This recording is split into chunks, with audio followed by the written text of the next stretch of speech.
సార్వత్రిక ఎన్నికల్లో పోలింగ్ బూతుల వద్ద మహిళలకు సదుపాయాలు కల్పించాలని ఇక సిఈసి ముఖేష్ కుమార్ మీనన్ మహిళా కమిషన్ చైర్పర్సన్ గజ్జల వెంకటలక్ష్మి కోరారు. సార్వత్రిక ఎన్నికల దృష్ట్యా కడప జిల్లాలోని పోలింగ్ బూత్లలో మహిళలకు కల్పిస్తున్న సదుపాయాలు తనిఖీ చేసేందుకు అనుమతి ఇవ్వాలని చీఫ్ ఎలక్షన్ కమిషనర్ ను కలిసి వినతి పత్రాన్ని అందజేశారు. సానుకూలంగా స్పందించిన చీఫ్ ఎలక్షన్ కమిషనర్ సంబంధిత డీఈఓకు ఆదేశాలు ఇస్తామని తెలియజేశారు.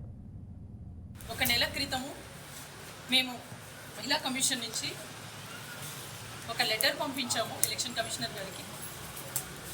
ఎప్పుడూ కూడా ఇంతవరకు జరిగినటువంటి ఏ ఎలక్షన్లో కూడా మహిళలకు సపరేట్ క్యూ లైన్లు లేవని, అందరికీ కలిపి క్యూ లైన్స్ పెట్టడం వల్ల మరి మహిళలు క్యూ లైన్స్లో ఈ అధికమైన ఉష్ణోగ్రతలు నమోదవుతున్న సమయంలో ఇబ్బంది పడే అవకాశం ఉందని తెలపడం జరిగింది.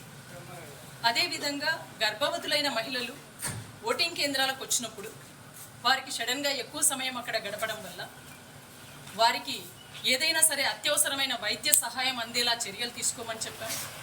అదేవిధంగా మంచినీళ్ళు, ఓఆర్ఎస్ లాంటివి కూడా అందుబాటులో ఉంచాలి అని కూడా తెలపడం జరిగింది. చిన్నపిల్లల తల్లులు అక్కడికి వచ్చినప్పుడు బిడ్డలను తీసుకొని వస్తారు కాబట్టి ఓటింగ్లో పాల్గొన్నప్పుడు వారికి ఫీడింగ్ రూమ్స్ ఉండే విధంగా ఫీడింగ్ రూమ్స్ కూడా అరేంజ్ చేయమని చెప్పడం జరిగింది.